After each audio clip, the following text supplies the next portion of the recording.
Hi, I'm Dr. Lindsay Trottier. I'm a doctor of acupuncture and Chinese medicine practicing in San Diego, California. And today I am going to go over a few pointers of how to track your changes in weight and body composition at home using a soft tape measure. So I work with a lot of women to help them reach a healthy metabolism, to give them more energy, make them feel better in their bodies. And along the way, they want to track their progress. Now, I don't always recommend having a scale at home, even stepping on a scale, definitely not daily. But some metrics that you can check at home, aside from getting a DEXA scan, which I do highly recommend, is taking some measurements of your body.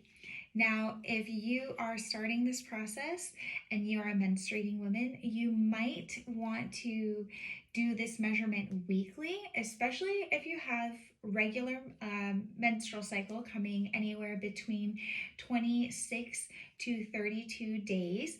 But even if you have irregular menstruation, you can do this once a week until your next menstruation. Okay, why we do this is because through our cycle, our breasts can change sizes, our bellies can bloat, and we want to be able to track and see that those changes are also happening in the different weeks of our cycle. Okay, so what we're going to do is we're going to take a couple measurements, and I'm going to start from the top. We are going to take our tape measure and do inches. Okay, the first measurement we're going to do is going to be around the bra line. So around the bra line, we're going to come around and we are going to record that number. So if you're wearing a standard women's bra in the US, this is your band size, okay? The next thing you're going to do, which I'm not going to do for this video, is you actually do not want to be wearing a bra or anything, and you're going to lean forward and measure around your nipples, okay? Take those two numbers. This one is going to be larger than this one. The difference in inches is going to be your cup size. So let's say you are a 36 around and you are around the bra line and you're a 38 around the nipples. Well, the difference is 2. So it would be A, B. You're a 36B. Let's say you are 32 around here and you are 36 around here. Well, that's a difference of 4. That's A, B, C, D. You are 32D. Don't always go by what the people in the bra stores are telling you. You might be in a regular size and they're going to want to sell you a bra and try to tell you that, oh, well, if you're a 32D, you can wear a 34C. No, you cannot. Okay? Please wear the right size because having too tight of a bra can put you at risk for some breast disorders. If anything, it's going to be really tight.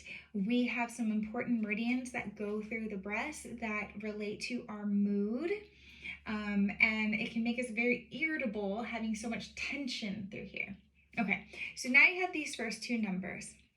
Any woman who gets PMS will know that their bra might feel a little tight at certain times of the month. So this is another reason why we measure weekly in the beginning phase of your metabolism change and journey, is because this can change and you want to be wearing bras that fit you. You don't want to be wearing too tight of bras, okay? The next is we're going to go at our waist.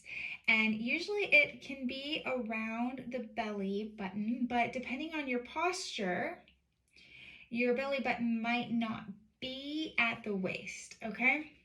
Actually, side note, if you want to have a better posture, once you find your waist, you kind of want to find that the belly button is there.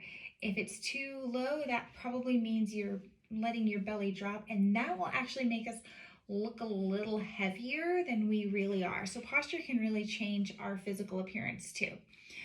But not going off of the belly button or the navel, we want to feel the side of our ribs, and where the bony part starts to dip in, we can put our tape measure there. And again, in inches, we're going to bring that around and record that number.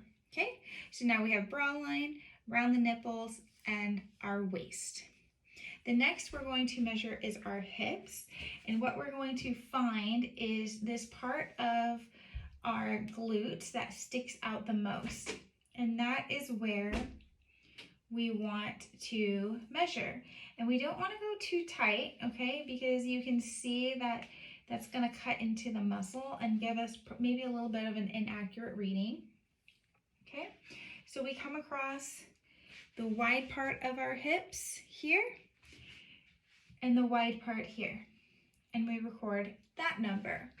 This waist to hip ratio is very important. It's even for women, it's a lot more accurate in health when it comes to judging how our metabolism and our body fat composition is, even our hormones, because the waist to hip ratio tells us a lot more than just BMI, especially if you're familiar with that straight body type where we start to put on a lot of weight through this midsection and it makes it a little bit straight from shoulder to hip. We call that an apple body type, and that can be a sign of too much cortisol. Okay, so a lot of women that I work with, one of the first things we look to regulate is their cortisol, that it's not going too high and it's not going too low at the wrong times of the days. So as they start to feel better and they start to have their metabolism and their hormones working better for them, they might notice the shift here first before they notice a change on the scale. Okay, so again, these are the measurements I would take once a week in the beginning phase of your treatment plan. You'll take it that first week of menstruation all the way to your next menstruation. Look at your numbers, and probably for ease, you're not going to do it for every week after that, but you're going to figure out what time of the month you usually have the bigger numbers, and you're going to measure regularly after that. That would also be the time that I would have my patients step on the scale if they are interested in looking at just the scale.